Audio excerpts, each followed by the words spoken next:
नमस्कार दोस्तों, YouTube channel super seven से मैं मोहित वैष्णव आपका स्वागत करता हूं। दोस्तों, राजस्थान के इतिहास में जो हम टॉपिक पढ़ रहे थे वो था किसान आंदोलन। और किसान आंदोलन में हमने दोस्तों देखा था कि किसानों ने आंदोलन क्यों किया था। और दोस्तों उसके बाद में हमें जो सबसे पहला किसान आंदोलन पढ़ना था, बिजोलिया किसान आंदोलन, उसका इतिहास देखा था। और उसके बाद में हमने ये देखा था कि बिजोलिया है कहाँ पर। तो दोस्तों बिजोलिया भीलवाड़ा में पड़ता है और यहाँ पर आंदोलन करने वाले में हीरो है विजय सिंह पथिक। उससे पहले की स्थितियां क्या रही, तो दोस्तों पहले हमने देखा था कि जो ठिकानेदार थे बिजोलिया के, उनसे किसानों के संबंध अच्छे थे। और उसके बाद में इनके संबंध कब बिगड़े, तो दोस्तों एक करशन सिंह परमार नाम का जो ठिकानेदार था उससे किसानों के संबंध बिगड़ते गए। और बाद में दोस्तों पृथ्वी सिंह होगा। और उसके बाद में धीरे धीरे जो किसानों के नेता आएंगे और किसान आंदोलन को उग्र बनाएंगे। तो वो सब कुछ हमें आज देखना है, तो शुरू करते हैं दोस्तों। ठिकानेदार है सबसे पहले, वो है करशन सिंह परमार। करशन सिंह परमार दोस्तों जो ठिकानेदार था, ये कब बना था, तो ये 1894 से लेके 1906 तक ये ठिकानेदार बना हुआ था। और दोस्तों इसके काल में किसानों का जो आंदोलन है वो किस प्रकार फलीभूत हुआ, तो वो देखना है। और किसानों ने आंदोलन क्यों किया, तो दोस्तों किसान जिससे परेशान थे वो था लाख बाग। और दोस्तों लाख बाग से परेशान होने के कारण करशन सिंह परमार के काल में क्या हुआ कि किसान एक गंगाराम धाकड़ था, उसके पिता की मृत्यु होने पर गिरधारीपुरा गांव में एकत्रित हुए। और दोस्तों फतेह सिंह जो मारवाड़ के महाराणा है उनसे मिलने का निश्चय किया। तो सबसे पहले घटना क्या है, गिरधारीपुरा गांव में एकत्र।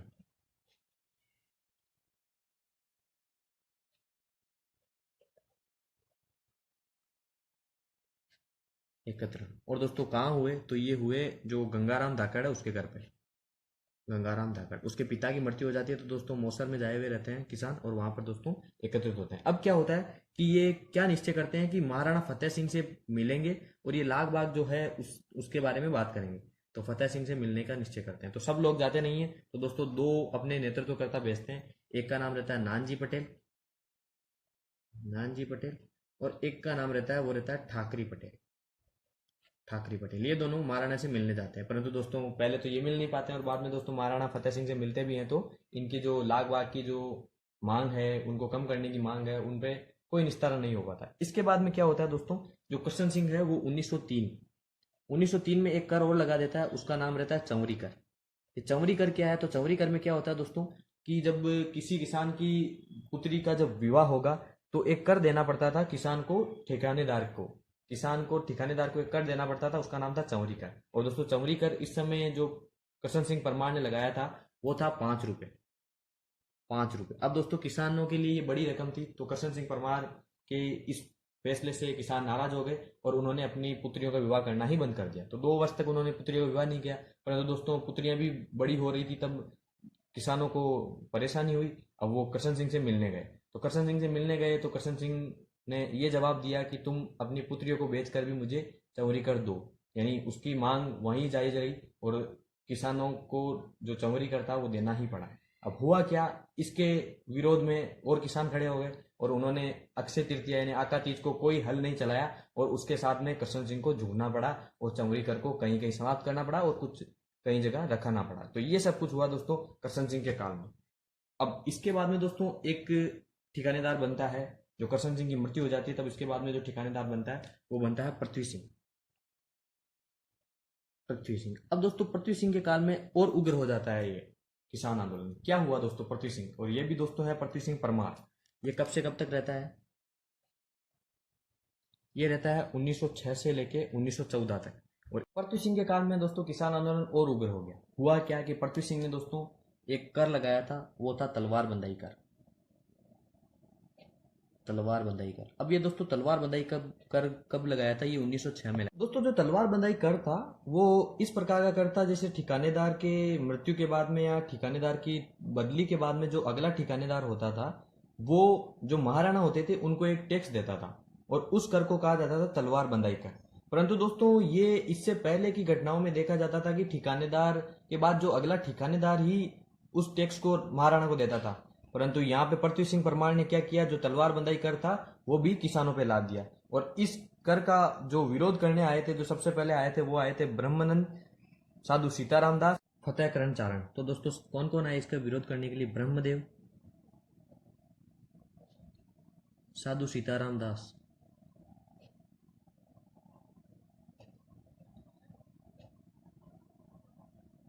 और फतेह करण चारण। ये इसका विरोध करने के लिए आए और दोस्तों इन्होंने यहाँ कमान संभाली और इसका विरोध किया। अब दोस्तों इस बीच में होती है जो हमारे हीरो की एंट्री है, वो है विजय सिंह पथिक। तो दोस्तों हीरो की एंट्री करवाते हैं विजय सिंह पथिक की।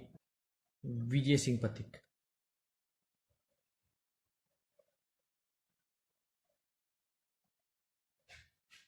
दोस्तों विजय सिंह पथिक का जन्म कहाँ हुआ? तो दोस्तों विजय सिंह पथिक का जन्म हुआ था उत्तर प्रदेश के गुठावली गांव, गुठावली गांव में इनका जन्म हुआ। और दोस्तों इनका जो मूल नाम था वो था भूप सिंह गुर्जर, भूप सिंह गुर्जर।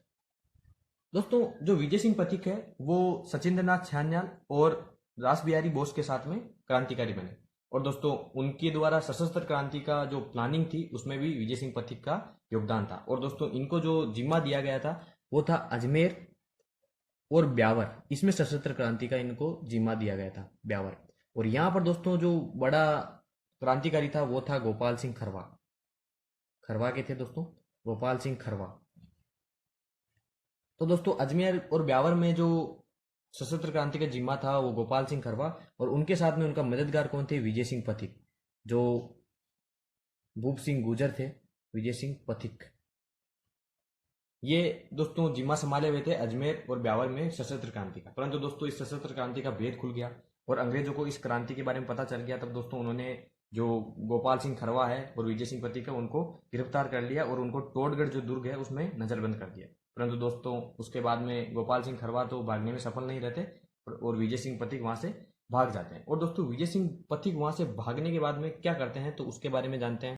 यहाँ से भागने के बाद में दोस्तों कांकरोली, कांकरोली दोस्तों राजसमंद पड़ता है, और कांकरोली के पास में एक गांव था भाणा, वहां दोस्तों विजय सिंह पथिक चले गए और वो दोस्तों भूमिगत रूप में रहने लगे। भाणा के बाद में दोस्तों वो वहां से मोही गांव चले गए और उसके बाद में वो गए थे ओछड़ी गांव में। और इस ओछड़ी गांव से उनकी शुरुआत होती है।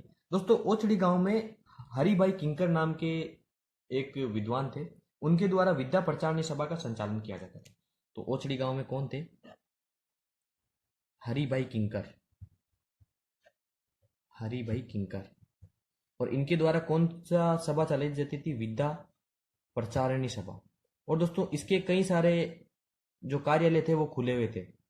दोस्तों इसका एक विद्या प्रचारणी सभा का एक कार्यालय चित्तौड़गढ़ में भी खुला हुआ था। और दोस्तों वहां पे जो इसकी कमान संभालते थे वो संभालते थे साधु सीताराम दास। दोस्तों चित्तौड़गढ़ की जो विद्या प्रचारणी सभा थी उसके वार्षिक अधिवेशन में विजय सिंह पथिक ने भाषण दिया था और दोस्तों उनसे प्रभावित हुए थे साधु सीताराम दास और उन्होंने बिजोलिया की स्थिति से उन्हें अवगत कराया और बाद में दोस्तों उनसे जो बिजोलिया का आंदोलन है उसकी नेतृत्व करने की प्रार्थना की। तब जाके दोस्तों विजय सिंह पथिक ने वहां के जो आंदोलन है किसानों का उसकी कमान संभाली। तो क्या हुआ था? चित्तौड़गढ़,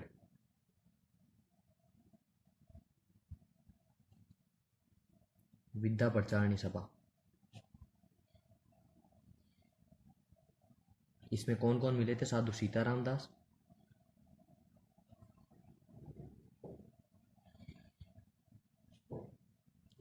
और विजय सिंह पथिक। और दोस्तों यहाँ से बिजोलिया की कमान संभालते हैं विजय सिंह पथिक और अब जाएंगे वो दोस्तों बिजोलिया में, और बिजोलिया में दोस्तों उनका कार्यक्रम मिलेगा। तो दोस्तों सबसे पहले उन्होंने जाके क्या किया कि 1916 में उन्होंने एक कमान संभाली थी। कमान कब संभाली? 1916 में उन्होंने कमान संभाल ली थी। और दोस्तों जाते ही उन्होंने क्या किया? 1916 में एक किसान पंच बोर्ड का गठन किया, किसान पंच बोर्ड। इस किसान पंच बोर्ड का गठन किया विजय सिंह पथिक ने और दोस्तों इसके जो अध्यक्ष बनाए गए थे वो बनाए गए थे साधु सीताराम दास। अध्यक्ष कौन थे इसके? साधु सीताराम दास, ये इसके अध्यक्ष बने। और दोस्तों इसके जस्ट अगले ही वर्ष 1917 में विजय सिंह पथिक ने एक और पंच बोर्ड की स्थापना की, उसका नाम था ऊपरमाल पंच बोर्ड, ऊपरमाल पंच बोर्ड। और दोस्तों इसके जो अध्यक्ष बने थे वो बने थे मन्नाराम पटेल, मन्नाराम पटेल। और दोस्तों ये किसानों के लिए बनाए गए थे। यहाँ से दोस्तों ये एरो यहाँ है अपने हीरो की एंट्री और उसके बाद में हमारे विजय सिंह पथिक का जो योगदान मिलता है वो। अब दोस्तों एंट्री हो गई विजय सिंह पथिक की बिजोलिया आंदोलन में। तो शुरू करते हैं दोस्तों। अब इसके बाद की जो स्थितियां रहती है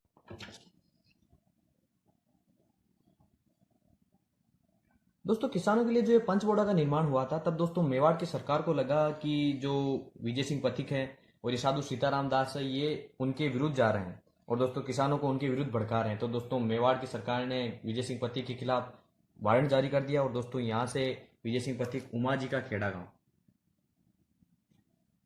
उमा जी का खेड़ा गांव, यहाँ जाकर रहने लगे और दोस्तों भूमिगत हो गए यहाँ पर और दोस्तों यहाँ पर रहने लगे और यहाँ से दोस्तों आंदोलन चला रहे थे। अब दोस्तों इस बीच में क्या हुआ, विश्व युद्ध चल रहा था और विश्व युद्ध में इस प्रकार की स्थिति रही कि 1916-17 में दोस्तों चंदा इकट्ठा करने के लिए अंग्रेज आते थे। तो दोस्तों किसानों को पथिक जी ने और साधु सीताराम दास ने इन्होंने कहा कि कोई चंदा नहीं देगा और दोस्तों इसका सबसे पहले जो विरोध किया था कि चंदा वसूलने आते हैं, तब दोस्तों सबसे पहले विरोध किया था, वो किया था नारायण पटेल ने। चंदा, ये चंदा 1916-17 के आसपास वसूला जाता था, तो दोस्तों नारायण पटेल ने इसका विरोध किया। नारायण पटेल ने इसका विरोध किया तो दोस्तों इसको क्या कर लिया गया, गिरफ्तार कर लिया गया।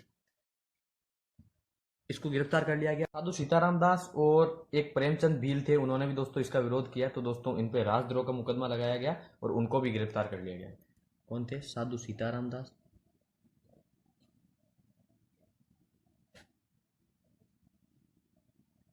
और प्रेमचंद भील, प्रेमचंद भील, इनको भी क्या कर लिया गया दोस्तों, गिरफ्तार। और दोस्तों इन पे जो मुकदमा चलाया गया था वो था राजद्रोह का मुकदमा। दोस्तों हुआ क्या, जो पथिक जी थे उन्होंने इस बात की जो खबर थी वो पहुंचाई तिलक जी तक, जो हमारे बाल गंगाधर तिलक है उन तक। और दोस्तों उन्होंने पत्र लिखा मेवाड़ के महाराणा फतेह सिंह को और दोस्तों साधु सीताराम दास और प्रेमचंद को रिहा करने की दोस्तों मांग की। तो दोस्तों उसके बाद में जब इनका पत्र महाराणा तक पहुंचा तो दोस्तों प्रेमचंद भील और जो साधु सीताराम दास थे उनको रिहा कर दिया गया और दोस्तों जो नारायण पटेल थे उनको दोस्तों वहाँ के लोगों ने छुड़वा लिया। तो ये सब कुछ हुआ दोस्तों जो 1916 में जो चंदा वसूलने की घटना थी वो। अब इसके बाद में भी दोस्तों जो किसानों के बढ़ते हुए लाग बाग थे, उनके कारण दोस्तों उनका विद्रोह जारी रहा और दोस्तों इस प्रकार की स्थिति रही। तो मेवाड़ के महाराणा ने अप्रैल 1919 में एक आयोग भेजा जिसका नाम था बिंदुलाल भट्टाचार्य आयोग। तो महाराणा ने इस स्थिति को देखते हुए क्या किया, अप्रैल 1919 बिंदुलाल भट्टाचार्य आयोग, बिंदुलाल भट्टाचार्य आयोग,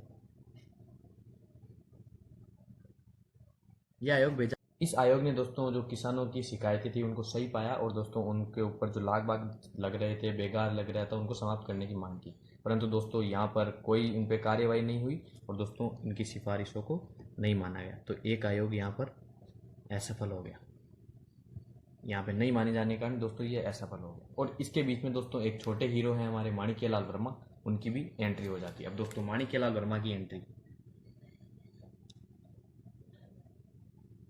माणिक्यलाल वर्मा,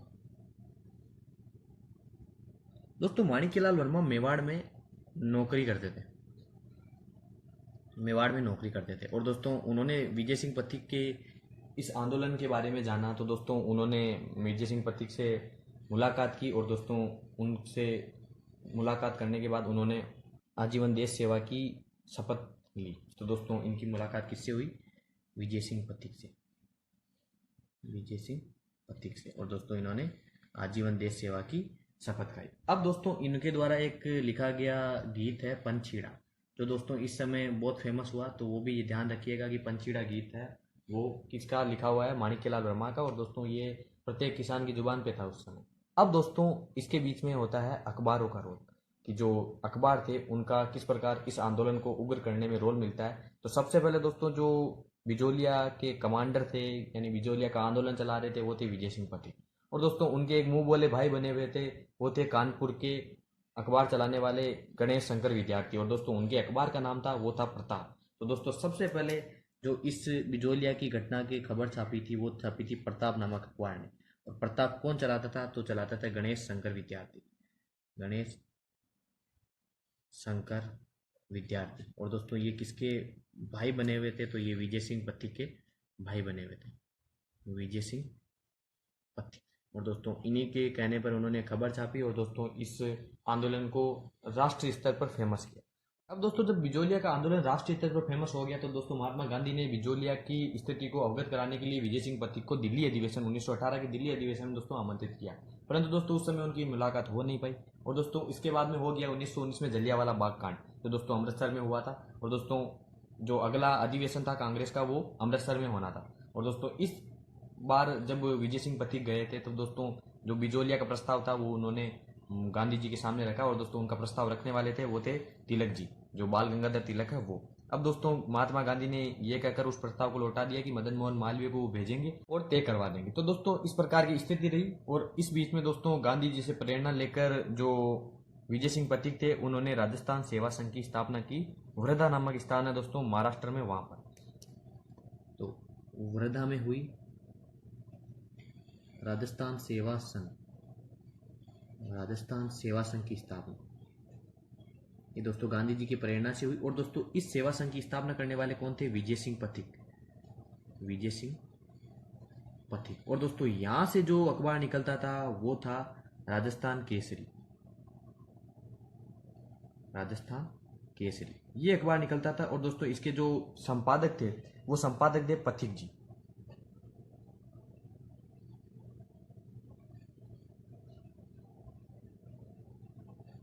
और इसके जो सह संपादक थे वो थे राम नारायण चौधरी, वो थे राम नारायण चौधरी। दोस्तों इस राजस्थान केसरी में जो आर्थिक सहायता थी वो सेठ जमनालाल बजाज देते थे। परंतु दोस्तों सेठ जमनालाल बजाज और विजय सिंह पथिक के मध्य कुछ विवाद हो गए। और दोस्तों सेठ जमनालाल बजाज के विवाद के कारण दोस्तों इस वर्धा नामक आश्रम का जो मुख्यालय था ये दोस्तों 1919 में बना था। इसका मुख्यालय दोस्तों 1920 अगले ही वर्ष 1920 में चेंज करना पड़ा और वो मुख्यालय हो गया अजमेर। और दोस्तों जो यहाँ से अखबार निकलता था राजस्थान सेवा संघ का तो वो निकलता था दोस्तों नवीन राजस्थान। यहाँ से अखबार कौन सा था? नवीन राजस्थान। परंतु दोस्तों इस नवीन राजस्थान में बिजोलिया की घटना चलती थी तो दोस्तों जो अंग्रेज थे वो नाराज हो गए और दोस्तों नवीन राजस्थान को दोस्तों बैन कर दिया। और दोस्तों जब नवीन राजस्थान बैन हो गया तब दोस्तों अजमेर से इसी राजस्थान सेवा संघ का एक अखबार निकलने लगा और उसका नाम था तरुण राजस्थान, तरुण राजस्थान। अब दोस्तों इस प्रकार की स्थितियां थी कि जो अखबारों का योगदान है उसमें दोस्तों ये फेमस हुआ। इस प्रकार की स्थितियां देख दोस्तों महाराणा ने एक और आयोग भेजा। और दोस्तों इसमें 3 सदस्य थे। फतेह सिंह ये दोस्तों महाराणा। और इसमें कौन कौन से सदस्य थे? दोस्तों एक थे तख्त सिंह मेहता, तख्त सिंह मेहता। और मदन मोहन मालवीय के पुत्र हैं दोस्तों रमाकांत मालवीय, रमाकांत मालवीय। और एक थे राज सिंह। दोस्तों उन्होंने भी इस प्रकार की स्थिति को सही माना। परंतु दोस्तों फिर से ये इनकी जो सिफारिशें थी वो लागू नहीं हो पाई। और दोनों दोस्तों पहला बिंदुलाल भट्टाचार्य आयोग और दोस्तों ये बाद का त्रिस्तरीय आयोग है ये भी दोस्तों असफल रहा। अब दोस्तों चलते हैं आगे। दोस्तों बिजोलिया के साथ में भारतीय स्तर पर असहयोग आंदोलन शुरू हो जाता है। और दोस्तों असहयोग आंदोलन के साथ साथ यहाँ पर जो मेवाड़ का क्षेत्र है वहाँ पर एक ही आंदोलन या भूमट बीन आंदोलन भी शुरू हो जाता है। तो दोस्तों इन स्थितियों में कहीं किसान उनसे ना जुड़ जाए इसका डर से अंग्रेजों ने इनसे किसानों से समझौता करना तय किया। और दोस्तों इस समय जो समझौता करने आते हैं वो करते हैं एजीजी होलैंड। एजीजी होलैंड यहाँ पर समझौता करने आते हैं। और दोस्तों वो समझौता करते हैं तो वो राजस्थान सेवा संघ के जो नेता रहते हैं उनसे समझौता करते हैं ताकि वो उन्हें समझा बुझा पाए। और यहाँ पर राजस्थान सेवा संघ की ओर से जो आते हैं वो आते हैं नामनारायण चौधरी और माणिक्यलाल वर्मा, माणिक्यलाल वर्मा ये दोनों दोस्तों आते हैं और समझौता होता है। 11 फरवरी 1922 को दोस्तों ये समझौता होता है। और इसमें ये कहा जाता है कि उन पर 35 प्रकार की लाग बाग है जो खत्म कर दी जाएगी और कुछ रियायतें इनको दी जाएगी। परंतु दोस्तों ये भी समझौता लागू नहीं हो पाता। जिस प्रकार जो फतेह सिंह थे उन्होंने 2 आयोग भेजे थे, बिंदुलाल भट्टाचार्य आयोग वो भी असफल हो गया। और दोस्तों 3 व्यक्तियों का जो आयोग आया था वो भी सब असफल हो गया। और इसके बाद में दोस्तों ये एजीजी होलैंड वाला जो समझौता था ये भी असफल हो गया। तो दोस्तों इस प्रकार की स्थितियां रही और किसानों के आंदोलन शुरू रहे। अब इसके बीच में दोस्तों एक स्थिति आती है बेंगू की। बेंगू दोस्तों चित्तौड़गढ़ में पड़ता है, चित्तौड़गढ़ में। और दोस्तों यहाँ पर भी जो आंदोलन का नेतृत्व संभाल रहे थे वो संभाल रहे थे विजय सिंह पथिक। परंतु दोस्तों यहाँ पर इस प्रकार की स्थिति रही कि विजय सिंह पथिक को गिरफ्तार कर लिया गया। और इनको गिरफ्तार कर लिया गया वो किया गया 1923 में। और इनको 5 साल की जेल हुई। तो दोस्तों 28 में छूटने वाले थे परंतु इनकी तबीयत खराब हो गई तो 27 में इनको छोड़ दिया गया। और दोस्तों जब ये वापस जेल से छूटने के बाद यहाँ आए तब इन्होंने किसानों से कहा, जो विजय सिंह पथिक है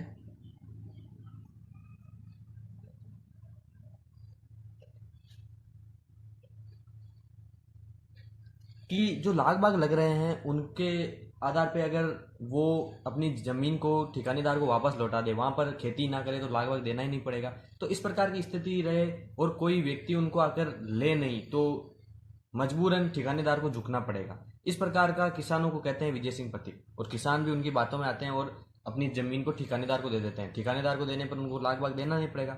और वो विजय सिंह पथिक किसानों से ये भी आह्वान करते हैं कि कोई दूसरा व्यक्ति आकर यहाँ पर ज़मीन को ना दे। परंतु दोस्तों बिजोलिया को छोड़कर आसपास में कई ठिकाने और थे, तो वहाँ के किसानों को जो बिजोलिया का ठिकानेदार था वो ज़मीनें बेच देता है।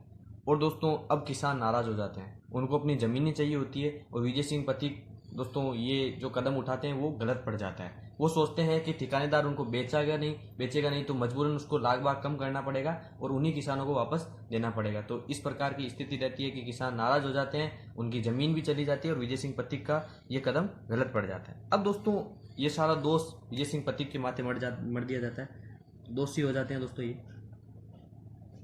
और इसके बीच में जो एंट्री होती है वो होती है जमुनालाल बजाज की, और पथिक जी के संबंध माणिक्यलाल वर्मा से, रामनारायण चौधरी से इनसे खराब हो जाते हैं, और जमुनालाल बजाज से इनके पहले ही संबंध खराब रहते हैं। तो जमुनालाल बजाज को ये आंदोलन का नेतृत्व करने का जिम्मा सौंपा जाता है माणिक्यलाल वर्मा और रामनारायण चौधरी द्वारा। माणिक्यलाल वर्मा और रामनारायण चौधरी ये जिम्मा किनको सौंपते हैं? ये सौंपते हैं जो जमुनालाल बजाज है उनको। परंतु जमुनालाल बजाज ये कहते हैं कि अगर विजय सिंह पथिक इस आंदोलन से पूर्णतः अलग हो जाएं तो मैं ये जिम्मा संभाल लूंगा। तो विजय सिंह पथिक को इनसे पूर्ण से अलग होना पड़ता है, और दोस्तों विजय सिंह पथिक इस आंदोलन से पूर्णतः अलग हो जाते हैं और कहाँ रहने लग जाते हैं? फुसरिया गांव में। अब दोस्तों जमुनालाल बजाज और उनके साथ में रहते हैं हरिभाऊ उपाध्याय, ये दोस्तों अजमेर के रहते हैं। ये दोनों मिलकर अब क्या करते हैं? किसानों को ज़मीन दिलाने का दोस्तों निश्चय करते हैं, क्योंकि पहले ज़मीन होना ज़रूरी है। किसानों को ज़मीन का निश्चय। अब दोस्तों किसानों को ज़मीनें नहीं मिल पाती है, और इसी बीच में दोस्तों 1938 का कांग्रेस का अधिवेशन होता है, और वो होता है हरिपुरा अधिवेशन। हरिपुरा में होता है दोस्तों हरिपुरा अधिवेशन, और इस हरिपुरा अधिवेशन में जो अध्यक्ष बनते हैं वो बनते हैं सुभाष चंद्र बोस।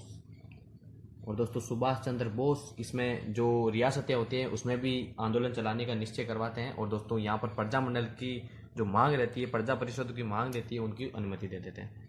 प्रजा मंडल मांग को अनुमति दे देते हैं कौन? सुभाष चंद्र बोस अनुमति। और ये कब दी जाती है? ये होता कब है हरिपुरा अधिवेशन? ये होता है 1938 में। अब दोस्तों प्रजा मंडल बनता है मेवाड़ में 1938 में, तो मेवाड़ प्रजा मंडल का गठन हो जाता है। मेवाड़ प्रजा मंडल का। अब इस प्रजा मंडल आंदोलन से कहीं किसान ना जुड़ जाए, इसके लिए जो महाराणा थे उन्होंने अपने प्रधानमंत्री टीवी राघवाचारी को भेजा, और उन्होंने राजस्थान सेवा संघ के जो नेता थे उनसे समझौता कर लिया। और दोस्तों समझौते के अनुसार किसानों को लाग बाग में रियायतें दे दी गई, और उनकी भूमि थी उनको लौटा दिया गया, और किसानों से भी ये शपथ दिलवाई गई कि वो इस आंदोलन से नहीं जुड़ेंगे। तो दोस्तों ये जो समझौता हुआ वो किसके किसके मध्य हुआ?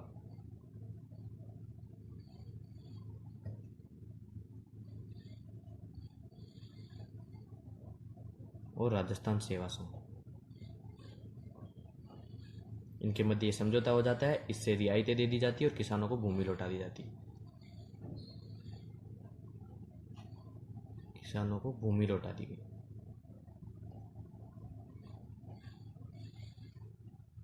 और लाग बाग में उनको रियायतें दी गई। तो दोस्तों यहाँ पे जाके ये समझौता होता है दोस्तों 1941 में ये समझौता होता है। और दोस्तों 1897 से लेके 1941 तक ये आंदोलन चला।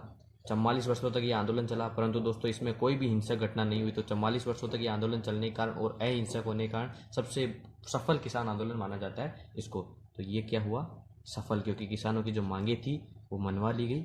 और ये दोस्तों जो बिजोलिया किसान आंदोलन था वो समाप्त होता है। आज के लिए दोस्तों इतना ही। कल फिर मिलते हैं, बेंगू किसान आंदोलन पढ़ते हैं। तब तक के लिए दोस्तों धन्यवाद। वीडियो को लाइक करें, शेयर करें और चैनल सुपर 7 को सब्सक्राइब करें।